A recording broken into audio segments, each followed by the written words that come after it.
Greetings and welcome, everybody, to this week's episode of Poly Weekly News. I'm honored to have as my guest the person who runs the Asia-Pacific region for Poly, Pierre-Jean Chalon. Pierre, thank you very much for joining us today. Thanks, Dave, for having me.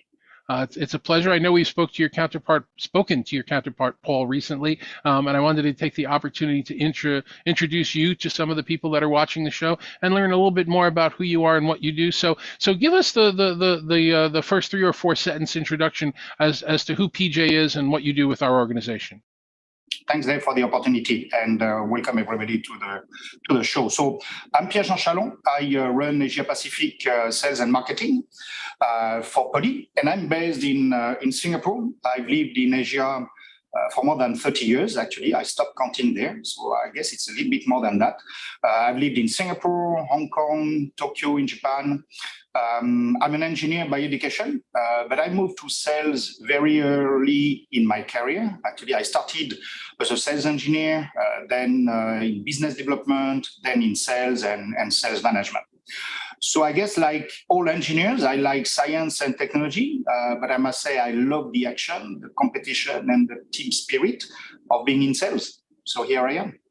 And we're glad you are here. And I have a certain a fondness and admiration for anybody who can think of that entire region. We sometimes call it Asia-Pac, and I hope that's not insulting, but that whole Pacific region where you have such tremendously diverse cultures. It's not exactly one. It's not even a region. It's one entire mix of I would guess dozens of cultures. Tell us a little bit about what that's like, because it's different than every other part of the world.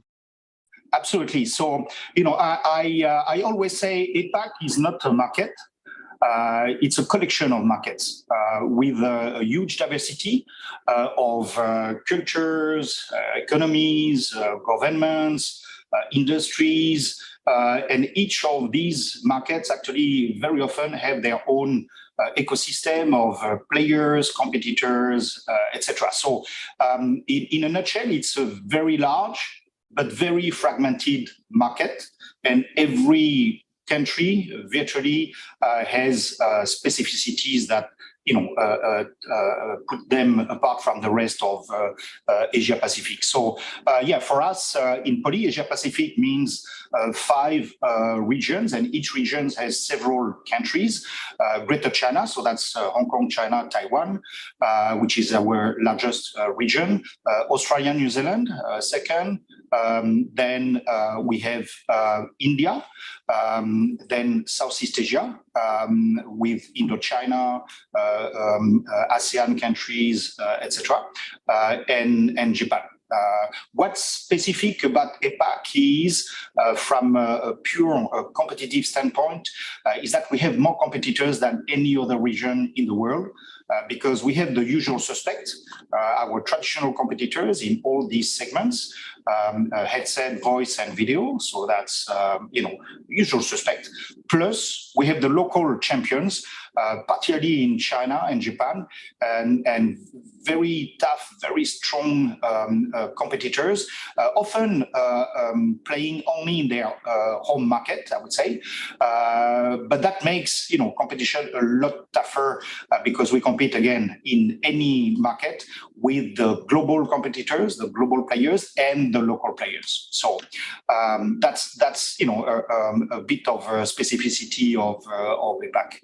Yeah, and tell me a little bit about your personal experience from all those various countries. I've been honored to be able to travel, not for a few years lately, but I visited Tokyo, I visited Hong Kong, I visited India, and you cannot call the culture and the diversity in each one of those markets the same. They're wildly different. The business that I used to do in the Australia region versus going to Hong Kong versus being in India, which is a complete difference from everything else that's there. It's got to be difficult to bring teams together and to adjust and have a different phone call, a different hour of every day, and kind of manage it as a whole.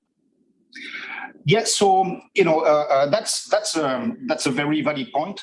20 years ago, I probably could have answered, writing a whole book. Today, I'm not even sure I can write a page on that, because it is, what I do. But seriously, I think it's really down to interpersonal skills and cross-cultural sensitivity and neutrality. I think that's really the golden rule. In the end, it's about people,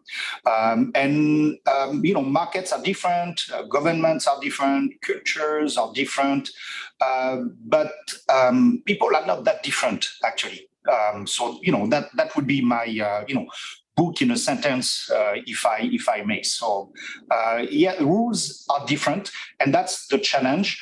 Ecosystem are different, economies, government, regulatory environment, local, competitive landscape. Everything is different. People are not that different. Yeah, and what we do, we're honored to be in a position to actually be connecting people across the regions and across the world. And that's one of the best things about what we do here at Poly is that when you're able to see and work with colleagues, whether they're 1,000 miles away or 10,000 miles away, you have the ability to understand that they're colleagues. They're just other humans, and they're trying to accomplish the same things you are, and they're supporting families and trying to be successful. So it is that ability to bring people together that's kind of what we enjoy most about what we do. Absolutely. And I would say probably the challenge and opportunities in APAC are not really, about cultures and people. It's more about, how the market functions. They're different, one another, but they also very different from the rest of the world. So I think this is more of a challenge than the people and culture aspect. So if I take an example in our business, we in the UC cloud space, this market is in full swing. Move to the cloud is in full swing in Europe, North America. In APAC, it's only really a couple of markets like Australia and Japan, which have really moved to the cloud. The majority of the market, which means the other 2/3 of the market, haven't, still on premises. So what it means that it calls for a dual strategy: on premises, traditional portfolio of Poly in countries like China, India, Southeast Asia, and cloud strategy for Australia, New Zealand. So the Australia, New Zealand, and Japan. So that's really the challenge we face. It's pretty straightforward where the market is going. Just that in APAC, it's not that straightforward. All regions, don't take me wrong, all regions eventually will move to the cloud, but just at a different pace, and some have not started, and some are pretty much, like the rest of the world. So, and in some cases, they move to the cloud with different players, not the global players. So that's more the challenge we're facing. Yeah, I comment with friends of mine in the industry that sometimes as you look around the world, it's almost like looking into a time machine where the further, different countries you go to, you're going back in years past your experiences because not everybody's moving along at the same speed and the same time. So it's an interesting phenomenon. And you have some market who are actually very early adopters, like Australia. Sometimes adopt the new technology even faster than Europe or America. So we have really a very broad spectrum of the same market moving at different pace. Yep, and it's interesting, time is one of the subjects that I actually want to bring up and talk to you about a little bit more because we were able to compress the miles or the kilometers around the world, but we're not able to compress the time. There is no time machine. In the past, when I was hiring contractors to do an installation in Hong Kong, and I'm sitting here in New Jersey, I'm able to speak with them as clearly as if they were in the next room, but it's either going to be in the middle of their night or in the middle of my night. And it's interesting. What we have learned, though, is we've learned that synchronous communication across the world saves what used to be days. It used to be you would send a note out and you'd have to wait a full day to get a response and then wait a full day to get a response then. But we've now all started to learn, especially with the pandemic, which I'm going to get to, we've now all started to learn that we're all working at different times and we want to be there for each other and really be responsive. And I've learned to cut some of those time differences down significantly. And I'm assuming you do as well. In and outside of region, you're just going to be up at all kinds of weird hours, mornings and evenings, because that's how the world works. Absolutely, and I would say you're absolutely right. In a way, Time is accelerating, and I think we're working a lot more effectively, efficiently than 10 years ago. It's always on. Day, night, over the weekend, we always available because business doesn't wait. It's a very competitive market, and sometimes you can, win or lose a deal in a matter of hours. So we're not talking days anymore, like, you had a week or a month to turn around a proposal. Now we're talking hours, sometimes less than that. So we do need, to be on all the time and be, ready to make decision, take action, 24, 24, 24. And of course, the other side of being always on is that we have the ability to be always off. That we have the ability, while I'm going to be available to my colleagues when they need me because we have to win this deal, I'm also able to join one of my children in school or go for an errand because I have that connectivity. I'm available to go where I need to go. And I guess that's a segue that brings us to the way the world is working today. This is the first time in my life, the first time in a century that the world has experienced a global pandemic. And one of the things that happened is we realized that in many cultures, the old model of the office and us commuting to an office, working 9 to 5 and going home is outdated. That a number of people now around the world have discovered that they're able to be remote and hybrid. And it's we talk about it. I'd love to hear what you hear about across the various regions and cultures that you're dealing with. But we're almost getting to the point where we stop calling it hybrid working because it's just working now. It's the reality that people are just now making sure that they're available and then taking whatever personal time they need for themselves. So how does that play out in the various cultures that you're working with? Absolutely. So let me be clear. Hybrid working is the new normal. So you're absolutely right. Why call it hybrid working? It's working. That's the new normal. And I say APAC is different from other regions in the world. Actually, in that respect, it is not. Even in APAC, hybrid working is the new normal. The pandemic has been, in a way, a catalyst. In some markets, it's been an accelerator. But to take an example, some countries have been, in order to improve work-life balance and quality of life, they have been mandating work from home for years, literally, with little progress until the pandemic hits. Today, hybrid working is embraced by most companies in most markets, even the most traditional companies in the most traditional markets. On the opposite of the spectrum, some countries were hit really hard by the pandemic, and they had to switch to work from home like virtually overnight. So, let's take India as an example. India has some of the world's largest IT companies, and actually even the Fortune 2000 companies, most of them actually have their IT in India. So that's a big IT market with hundreds of thousands of IT workers. These companies overnight, they had to send tens of thousands of workers back home to work remotely, and they did it. So hybrid working is happening everywhere in APAC. Again, just at different paces. Different pace. Some market wanted to start, 5-10 years back. Didn't really happen, and some, did it overnight. The bottom line is that everybody is moving in that direction, and is the new normal. Now, post-pandemic, return to the office has also resumed. Again, at different pace. So it's resumed in China, it's resumed in India, Southeast Asia, still a bit delayed in other markets, but that also is happening. So my takeaway and answer to your question is hybrid working is here to stay. We're not going back. Actually, to give you two data points, pre-COVID, less than 4% of total employees were working from home, sometime, during the week.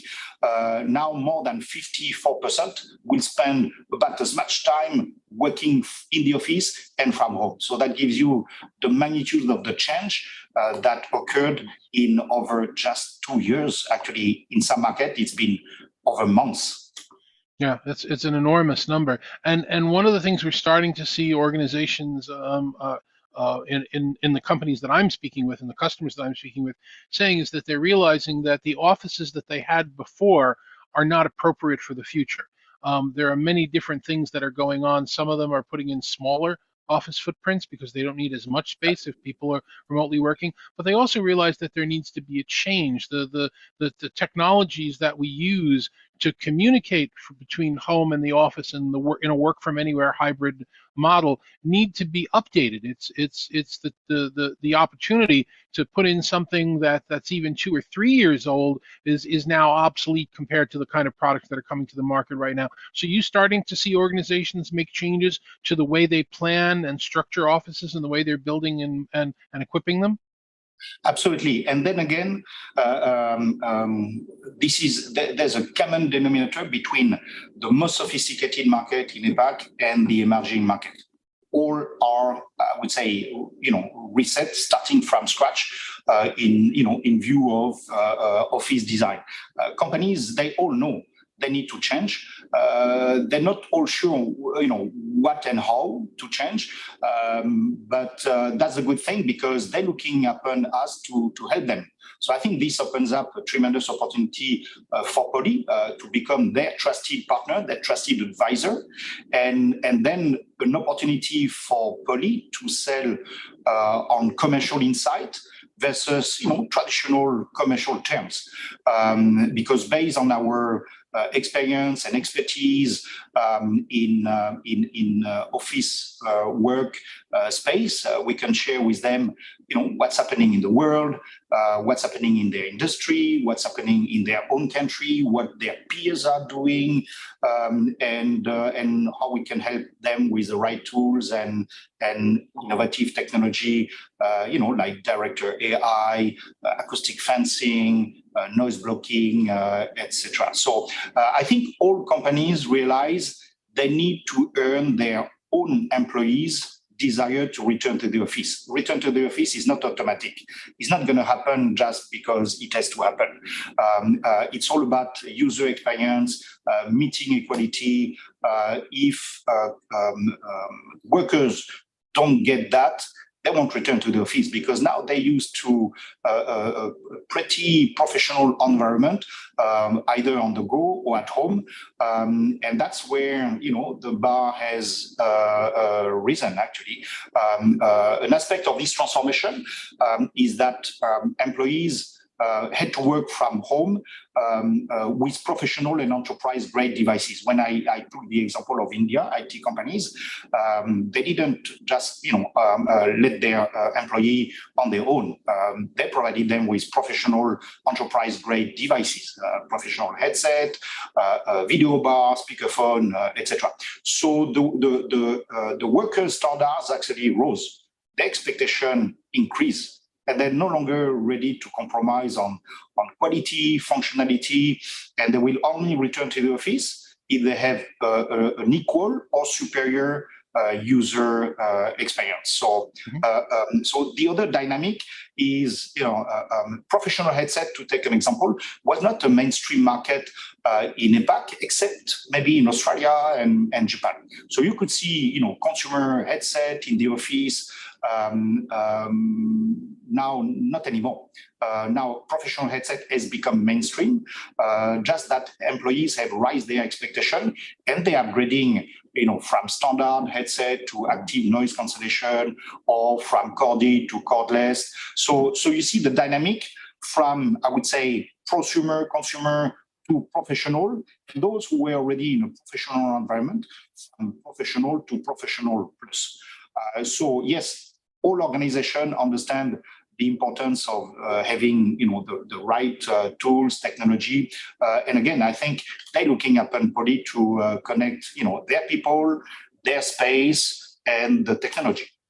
Yeah, no, it's amazing. The bigger the world gets in our eyes, the smaller we see it really is. That people have that same feelings, and that how we've adopted this experience of what we experienced from home with, being able to see people's faces and expressions and hear good sound, and we're now bringing that into the office, and that's our new expectation. It's really amazing. So let me take you in another direction just for a second. Let's talk about brand names and concepts.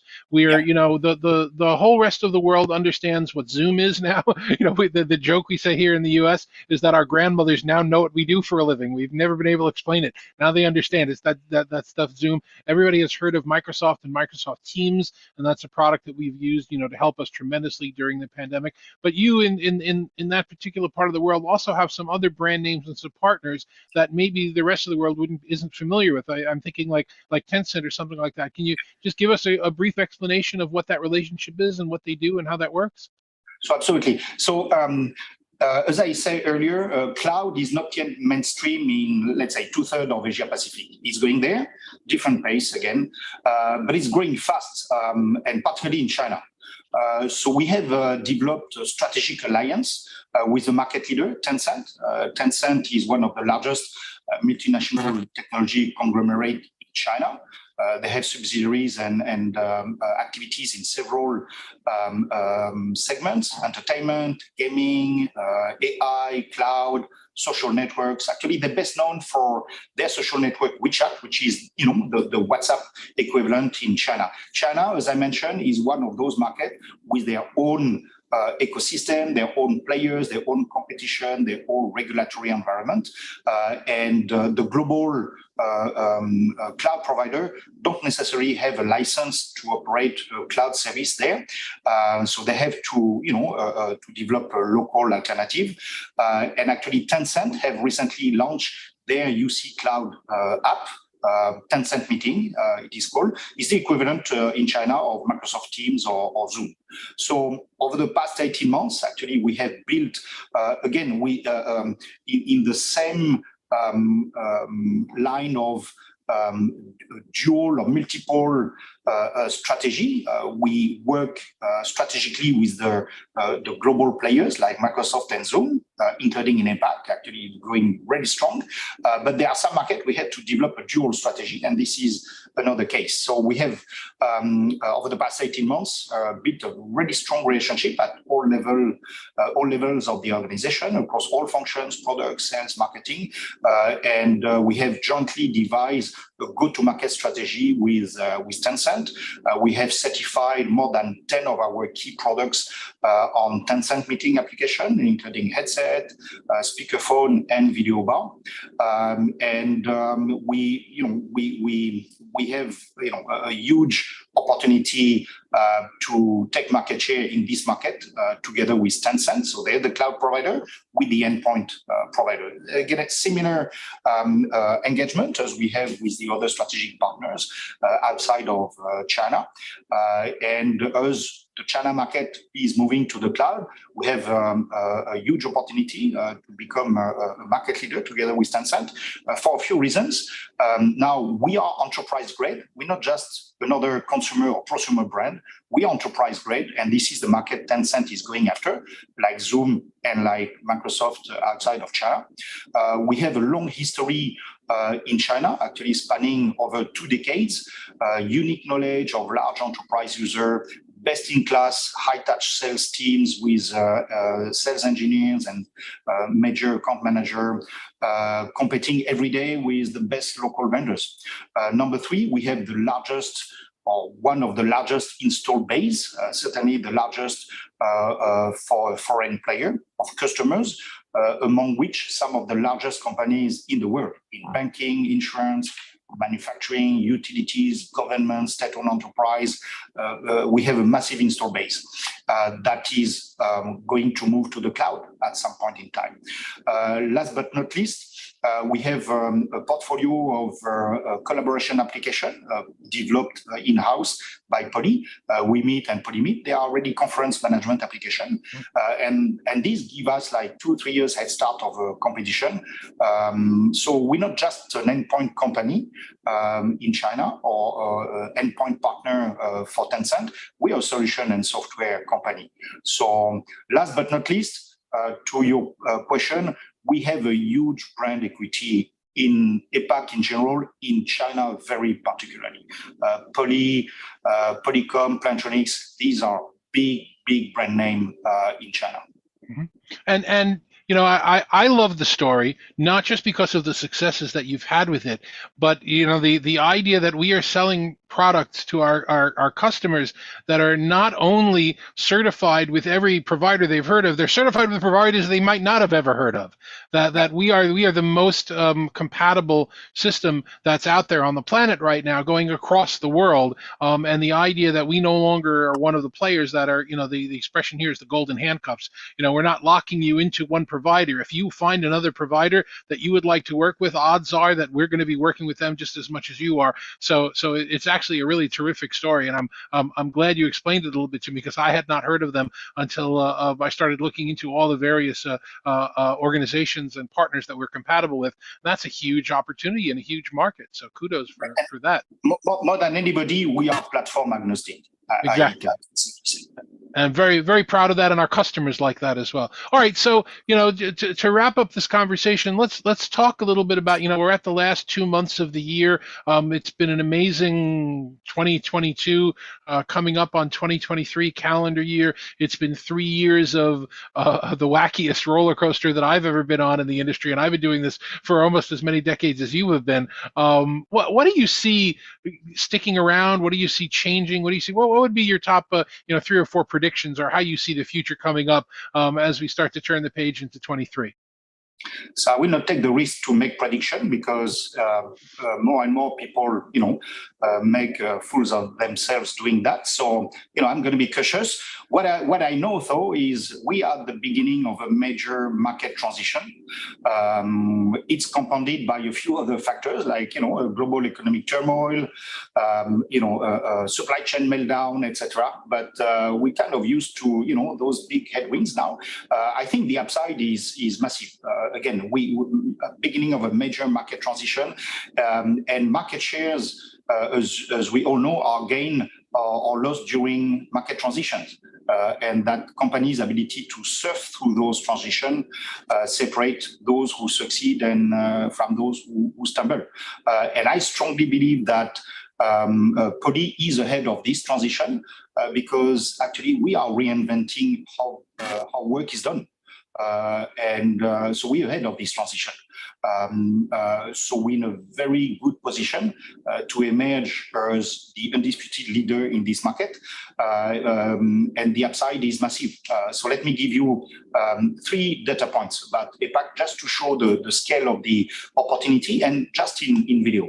The total number of rooms, meeting rooms, small, medium, large, in APAC is about 32 million. That alone is twice Europe and North America combined, number one. Number 2, the video penetration of those 30 million rooms is 4%, less than 4% actually. So it means 96% of those 30 million rooms do not have video capability yet. So that 4% has to be compared to 10% penetration in Europe and about 15% in North America. So huge upside. And of those 30 million, actually 27 million are small, medium-sized rooms, which is really our sweet spot. And that alone is 68% of the world number. So we're in a good position, number one. I think we have the right strategy, number 2. But most importantly, the market opportunity is just massive. So maybe I'm pretty excited about the future. There will be bumps in the road. There always are. It's a journey. We don't know what's going to come next. What I know is that the opportunity is massive. We are on a trajectory to become number 1 in video in APAC. Headset, as I mentioned earlier, has become now a mainstream market virtually everywhere, not just in Australia or Japan. And some markets are being deregulated, and voice represent a huge upside opportunity. So I'm really thrilled, about those dynamics, and I think they will far, offset or outweigh the headwind that we may have here and there. So I think long-term opportunity for Poly is quite simply own the future of work.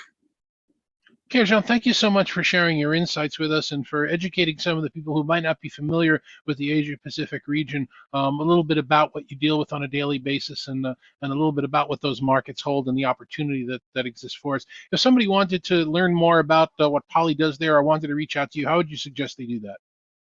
Also, please, reach out to me on my Poly email. So that's Pierre-Jean Chalon at poly.com. I'm on LinkedIn too, so please, feel free to reach out. I'll be, happy to, continue this, exciting discussion and, talk about what we're doing and, what our plans are for the future. Again, thank you so much for spending time with us and teaching us a little bit about what you experience every day. That's it for this week's Poly Weekly News. I'm your host, David Danto. For all of us here at Poly, I appreciate you watching every time, and we'll see you next week.